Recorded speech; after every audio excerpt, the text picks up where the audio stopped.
12 अगस्त की शाम 5 बजे बिहार के लाखों संविदा कर्मियों और आशा कार्यकर्ताओं, ग्रामीण चिकित्सकों, ग्राम रक्षा दल, वार्ड सचिव, सांख्यिकी स्वयंसेवक, हटाए गए कर्मचारी की उम्मीद को लेकर क्या होगा? क्या कैबिनेट की बैठक में मानदेय, प्रोत्साहन राशि या संविदा कर्मी से जुड़ा कोई फैसला सामने आने वाला है, या तो हटाए गए कर्मचारी को कोई सेवा समायोजन को लेकर यहाँ पे चर्चा होने वाला है, या फिर एक बार उम्मीद की किरण बनकर ही रह जाएगी? दोस्तों, आपको बता दें कि 12 अगस्त की कैबिनेट बैठक इसलिए महत्वपूर्ण है क्योंकि कई विभाग में संविदा कर्मियों से जुड़ी प्रक्रियाएं और प्रस्ताव की चर्चा है। लेकिन ध्यान रखिए, जब तक कैबिनेट से आधिकारिक फैसला सामने नहीं आता तब तक किसी भी मानदेय वृद्धि को पक्का घोषणा नहीं मानना चाहिए। आज की इस वीडियो में इन सभी मामलों को लेकर आसान भाषा में जानकारी देने वाले हैं, लेकिन उससे पहले आपसे छोटी सी रिक्वेस्ट करेंगे कि अगर आप लोग चैनल पे पहली बार आएँ तो कृपया करके चैनल को सब्सक्राइब कर लीजिएगा। वीडियो पसंद आएंगे तो वीडियो को लाइक कीजिएगा, वीडियो को शेयर कीजिएगा।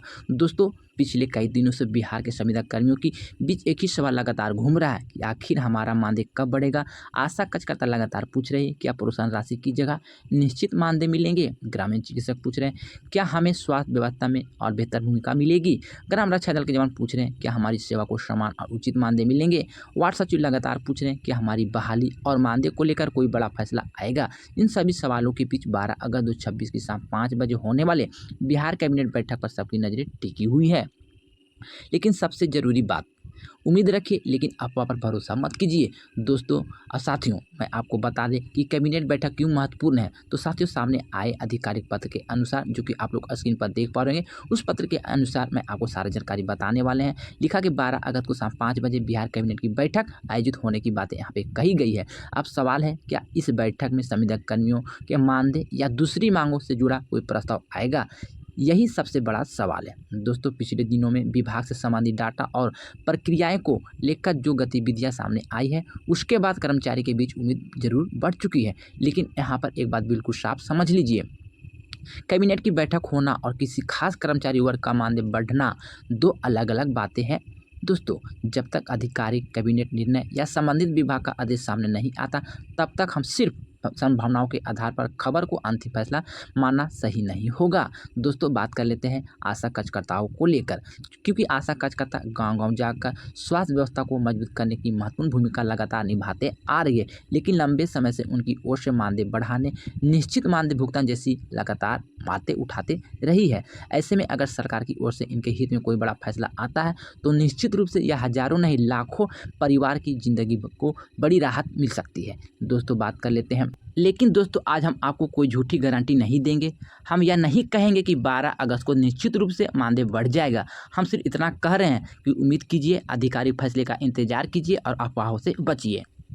दोस्तों, अब बात कर लेते हैं ग्रामीण चिकित्सक यानी कि दोस्तों आरएचपी से जुड़े साथियों को लेकर। अगर स्वास्थ्य विभाग की गतिविधि में इनकी भूमिका को और मजबूत किया जाता है तो यह ग्रामीण क्षेत्र की स्वास्थ्य व्यवस्था के लिए बेहद ही महत्वपूर्ण साबित हो सकता है। लेकिन यहाँ भी वही बातें लागू होती है। दोस्तों, किसी भी पत्र में किसी कार्य से जोड़ना और नियमित नौकरी या तो अस्थायी समायोजन मिलना एक सही बात नहीं है। यानी कि आपको यहाँ पे क्लियर कर देना चाहता कि किसी भी वायरल पोस्ट या सोशल मीडिया के दावे को देखकर तुरंत विश्वास ना करें। आधिकारिक आदेश का इंतजार करें तब तक जब तक कि सरकार की तरफ से कोई भी नोटिस जारी नहीं किया जाता है। इसलिए दोस्तों, अफवाहों से लगातार बचते रहें, सच्चे खबर पर विश्वास करें। जो आपको सच्ची खबर देते हैं उन पर ज़्यादा भरोसा करें। अफवाह से आप लोग दूर रहें। दोस्तों, अब बात कर लेते हैं उन साथियों को लेकर जो वर्षों से जमीन पर काम कर रहे हैं। ग्राम रक्षा दल के जवान जो गांव की सुरक्षा व्यवस्था में अपनी भूमिका को लगातार निभाते आ रहे हैं, और वही वार्ड सचिव जिनकी पंचायत स्तर पर महत्वपूर्ण जिम्मेदारियां रहती है। इन कर्मचारियों को भी अपनी अपनी मांगे रखी गई है। मानदेय, बहाली, सेवा से जुड़ी सुविधाएं और सम्मान, इन मुद्दों को लेकर लंबे समय से लगातार आवाज़ उठाते रही है। में कैबिनेट बैठक को लेकर इन वर्गों में भी उम्मीद होना स्वाभाविक है। लेकिन फिर कहूँगा दोस्तों, उम्मीद जरूर रखिए, लेकिन फैसला आने से पहले फैसला मान लेना सही नहीं हो। दोस्तों, आज मैं आपसे एक दिल की बात कहना चाहता हूँ। संघर्ष बेकार नहीं जाता। हो सकता है कि आपकी मांग आज पूरी ना हो सकता है कि आपको महीनों का इंतजार करना पड़े। लेकिन अगर आपकी आवाज़ शांतिपूर्ण लोकतांत्रिक तरीके से लगातार उठती रहती है तो आपकी बात व्यवस्था तक जरूर पहुँचती है। आशा कार्यकर्ता हो, ग्रामीण चिकित्सक हो, ग्राम रक्षा दल के जवान हो, पूर्व सचिव हो, सांख्यिकी स्वयंसेवक हो, या किसी भी दूसरे विभाग के संविदा कर्मचारी हो और दैनिक वेतनभोगी हो या तो हटाए गए कर्मचारी हो, आपका काम छोटा नहीं है। आप जिस जगह खड़े होकर सेवा दे रहे हैं वहाँ आपकी मेहनत किसी बड़े पद पर बैठे व्यक्ति से कम महत्वपूर्ण नहीं है, इसलिए निराश मत होइए। आप अपने अधिकार की जानकारी रखिए, आधिकारिक आदेश पढ़िए और अपनी आवाज़ को मजबूती के साथ उठाते रहिए। दोस्तों, आपसे एक छोटी-सी अपील भी है। दोस्तों, आप सबसे महत्वपूर्ण बात कि 12 अगस्त की शाम 5 बजे होने वाले कैबिनेट बैठक के बाद हमें किन चीज़ों पर नज़र रखनी चाहिए। तो पहला जो है दोस्तों, क्या संविदा कर्मियों से जुड़ा कोई प्रस्ताव मंजूर होता है? दूसरा है, क्या किसी कर्मचारी वर्ग के मानदेय या भुगतान को लेकर कोई निर्णय आता है? और तीसरा, क्या आशा कार्यकर्ता, ग्रामीण चिकित्सक, ग्राम रक्षा दल या वार्ड सचिव संख्या की सीमा से संबंधित कोई फैसला सामने आता है? चौथा है, आने वाले दिनों में इन फैसलों को लेकर अलग से विभागीय आदेश जारी होता है? इन सभी बातों को हमें ध्यान से देखना होगा और ध्यान इन सभी पे रखना होगा।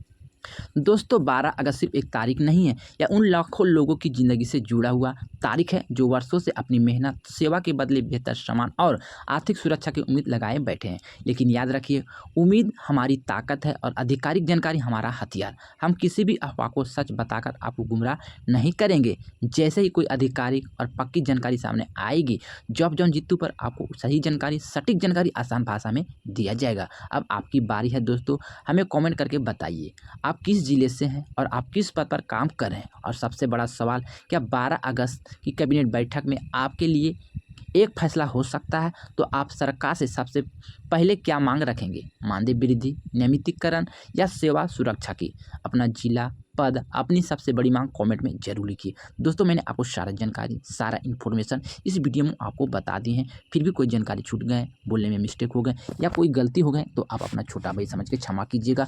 दोस्तों, ऐसे ही पल पल की अपडेट, नई नई खबर पाना चाहते हैं तो हमारे चैनल जॉब जॉन जीतू को सब्सक्राइब करके बेल वाला आइकन को दबाकर रख लीजिएगा, क्योंकि आपकी आवाज़ आपकी ही पहचान है। मिलते हैं दोस्तों इसी तरह से बड़ी खबर, आधिकारिक अपडेट के साथ। तब तक के लिए good bye. Thanks for watching. जय हिंद, जय